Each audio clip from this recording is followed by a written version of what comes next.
Kemudian berikutnya yang kaitan dengan masalah boleh nggak mengeluarkan zakat dari awal Ramadan umpamanya. Jadi para jumhur ulama tidak membolehkan mengeluarkan zakat fitrah dari awal Ramadan. Kecuali Imam Abu Hanifah. Itu boleh dari awal Ramadan.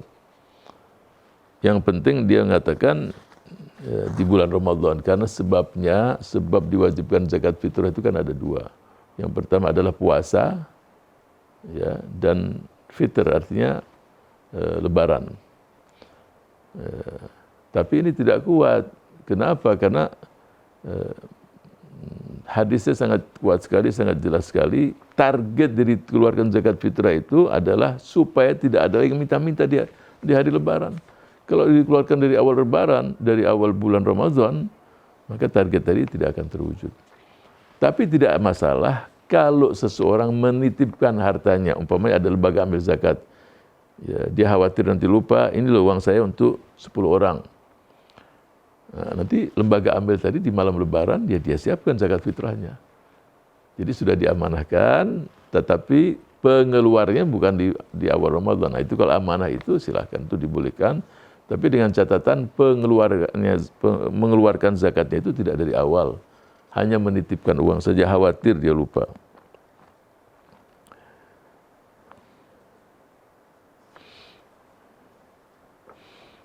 Nah, sekarang kapan diwajibkan sekarang? Nah, ini pertanyaan kan. Kapan diwajibkan zakat fitrah? Untuk pendapat Imam Syafi'i, Imam Ahmad ibn Hanbal diwajibkan setelah terbenam matahari. Hari terakhir di bulan suci Ramadan. Jadi matahari terbenam malam ini, kalau besok adalah Idul Fitri, nah, setelah terbenam ini diwajibkan. Ya, beda diwajibkan dan dibolehkan ya. Jadi kalau jumhur ulama dibolehkan mengeluarkannya itu sebelum 2 hari masih dibolehkan. Dalilnya adalah apa yang dilakukan oleh Ibnu Umar. Ya, sebagian mengatakan sampai 3 hari, tapi kita ambil 2 hari lah cukup. Itu dibolehkan, tapi wajib setelah terbenam matahari. Itu pendapat Imam Syafi'i, Imam Ahmad ibn Hanbal. Malikiyah dan Ahnaf mengatakan diwajibkan itu setelah tulu'ul fajr. Setelah fajar, setelah saat-saat setelah adzan subuh. Nah, itu mulai diwajibkan. Ya, masing-masing pasti punya dalil. Ya, masing-masing punya dalil, dan ini juga implikasinya kepada masalah-masalah yang berkaitan dengan hukum. Contoh umpamanya. Jadi perbedaan ini bukan terus hanya begitu aja. Perbedaan ini sekarang kalau seseorang ibu melahirkan ya sebelum terbenam matahari di akhir Ramadan.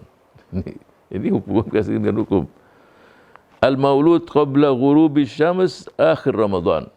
Seorang anak, ya ini pendapat jumhur mengatakan ini kaitan dengan janin tadi tidak wajib. Itu juga kandungan tadi tidak wajib ya.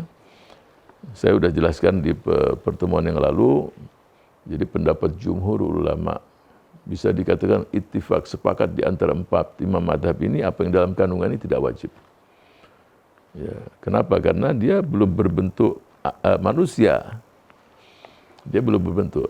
Mereka mengatakan yang dilahirkan sebelum terbenam matahari itu tajibu shadaqatul fitr. Jadi lahir sebelum terbenam. Wajibnya kapan? Setelah kan? Sebelum terbenam dia lahir, berarti dia masuk Ramadan ini. Wajib zakat fitrah. Asal lahirnya sebelum terbenam matahari. Tapi kalau lahir setelah terbenam matahari, ya maka nggak wajib, karena dia tidak hidup di musim di zaman di puasa kan. Karena setelah terbenam bukan lagi Ramadan, sudah Idul Fitri, dia tidak wajib. Ini yang pertama. Yang kedua, yang meninggal qablal ghurub. Yang meninggal qablal ghurub, sebelum terbenam matahari. Ya, meninggal sebelum terbenam matahari tidak diwajibkan juga. Adapun yang meninggal setelah terbenam matahari maka diwajibkan. Jadi perbedaan di antara ulama bukan hanya perbedaan begitu saja, implikasinya kepada tadi yang dilahirkan sebelum terbenam matahari, yang meninggal sebelum terbenam, juga di dalam pendapat Imam Abu Hanifah dan Malikiyah, mereka juga begitu. Yang lahir setelah terbit fajar dan sebelum terbenam, sebelum terbitnya matahari, maka diwajibkan zakatul fitr. Jadi zakat fitr, sedekatul fitr itu sama artinya. Zakat, kalau saya katakan zakat fitrah atau sedekatul fitr itu artinya sama. Adapun yang lahir setelah terbit matahari maka tidak diwajibkan. Setelah terbit matahari enggak diwajibkan. Ini setelah tulu, setelah terbitnya fajar. Jadi semua ini nanti jadi pembahasan-pembahasan, mungkin pertanyaan-pertanyaan di